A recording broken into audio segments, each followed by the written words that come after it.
BloodSpell as a project really started back in the summer of 2003 when we had just spent the past 2 years attempting to develop a huge feature-length plus project called Steelwriting. We've been trying to get hundreds of thousands of pounds, and I've been putting together business plans and talking to venture capitalists and all the stuff that one does if one has, you know, .com after one's name. And then in 2003, as I say, I went to a screening of a documentary on Strange Company by Stuart Brown. And at the screening was a bloke called Francois who'd done the music for Stuart and done a couple of bits of music for me. And we all sat around and, as is traditional in Edinburgh, had many drinks. And after about 4 or 5 of these, Francois was telling us what was wrong with Strange Company. And he went, "You have lost the punk edge." It should be noted he's French, which is the reason for the accent. And he was absolutely right. So we decided right on the spot to create a short half-hour piece that was going to take, you know, maybe 6 months to make, and that was going to be BloodSpell. And it didn't quite work out like that. Well, the interesting thing about BloodSpell is that it wasn't exactly a labour of love. It wasn't an idea that I'd had in my head for years and years and years. It was actually very deliberately designed. I knew that I wanted to make a fantasy film.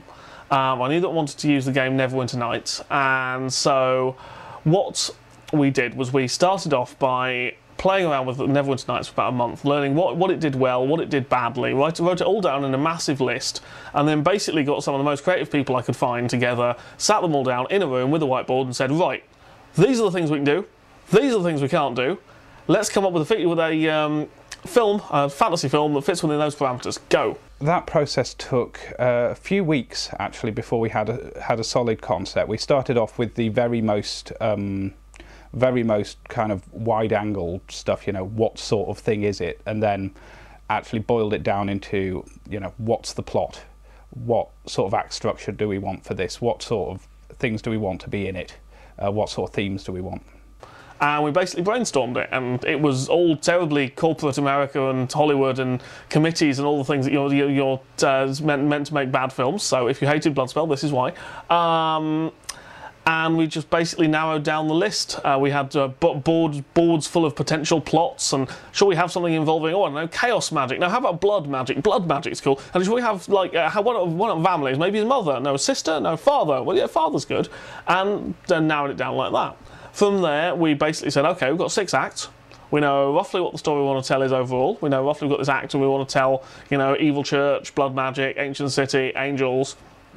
And then we just came up with multiple possibilities for each act, chose those possibilities, went down to scenes, came up with loads of possibilities for those. That was mostly me and Alex Nutgens working on that at that point. And then once we got all that down, I sat down, wrote it up as a treatment, a short story essentially for the film, and repeated that to my mates in the pub again and again and again and again and again, and kept refining it until it was actually good.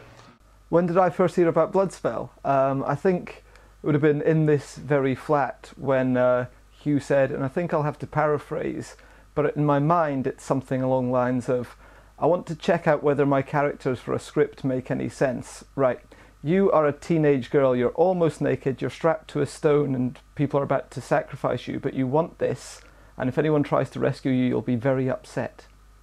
We decided that we wanted to get a bit of kind of realism to the character's actions. And so Hugh, being a big role-playing fiend that he is, decided that he was going to get a load of us people, willing or otherwise, to do a role-playing game of BloodSpell. And so what he did is he got all of his pals he'd managed to corral into it to play characters. Imagine that they were the characters in BloodSpell, put them into the situation and saw what they did. And we found that actually produced a lot of good ideas and indeed quite a lot of good jokes for the final thing. Like, I think there's a joke in the bar, "It isn't Thursday yet," which was a one-off which somebody came up with in the role-playing sessions. Well, we designed BloodSpell using McKee's principles of scenes and acts, and 6 acts it turned out, about 3 or 4 scenes per act we reckon we had time for in half an hour. It became fairly rapidly obvious that this was not going to be a half-hour project, and about 4 months down the line it became rather obvious that we'd actually made a feature film.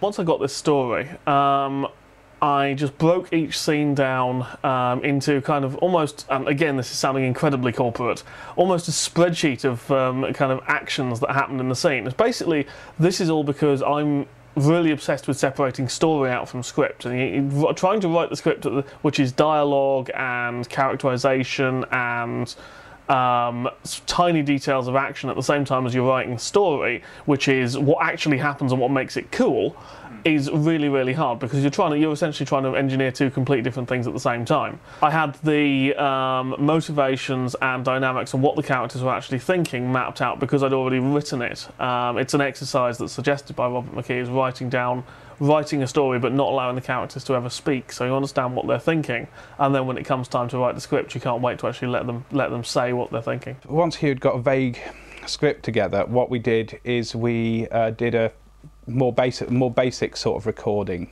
You know, we didn't have any actors at that point. We wanted to see what it sounded like, so we got a load of people together of varied acting ability. You know, I think my biggest role in a Machinima before or since has been Thug 2 in Eschaton, which was highly regarded.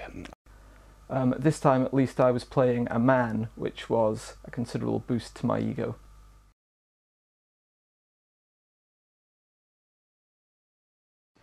I got involved with BloodSpell at the open auditions, which were held in a pub basement in Edinburgh.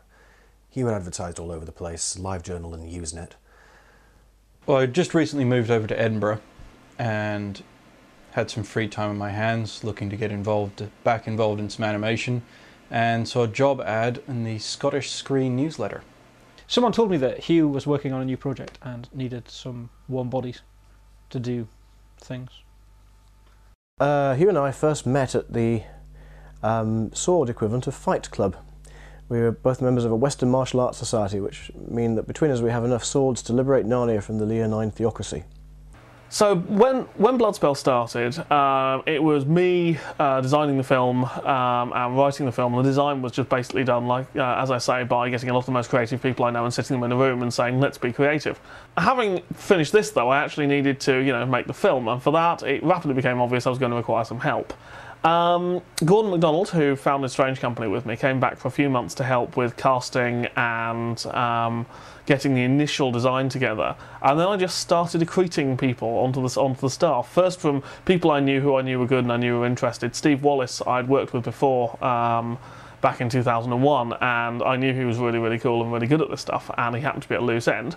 So yeah, there wasn't much of a process at the time, but I got to experience the whole thing from pretty much the start to the stumbling toward the end that we're at now. Dragal, our programmer, likewise I knew was a really good programmer. I knew he wanted some programming experience, so hey, cool, see this Never Would Have Noticed thing, can you program stuff in it? Good, come around next Tuesday.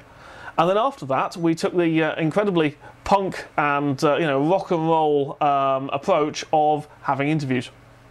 We created a bunch of posters essentially saying, hello, BloodSpell's a great new animated film, we hope. There's no money involved, but it'll be a good laugh. Do you want to come along? And amazingly, millions, certainly dozens of people said yes, we really, really do. The casting call that we put out had over 50 people turn up for our audition, many of whom were not in fact scary, and quite a lot of whom in fact I'm still good friends with now. There was a call for an open audition, and I think I saw it on LiveJournal.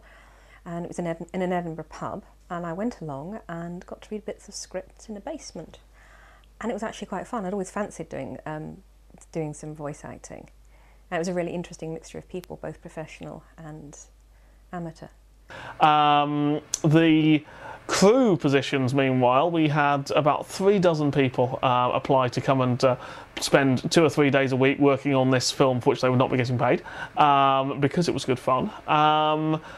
And each of those people then I attempted to dissuade still further by subjecting them to a brutally vicious interview, which I stole from Joel Spotsky, joelonsoftware.com, which he normally uses for hiring $100,000 plus software engineers. Yes, Hugh, when he interviewed me for the role in BloodSpell, it was a very peculiar interview. It was not something that I've experienced before or since, and it was involving, I believe, creating a herb rack for a blind person. That was the most normal thing there was. Although I also had to draw little stick men to show how I would choreograph a fight scene as well. I remember that. And amazingly, some of them didn't run away. And as a result, I was able to hire, and I use the term hire, even though no one was getting paid, including me, a number of people who became the core of the BloodSpell team, including people like Murray Robertson and Johnny Ingram, Ross Bambury, Erin, all of these people who subsequently spent years of their life sitting in a very small room opposite a very hot computer, moving characters that don't exist around on a screen.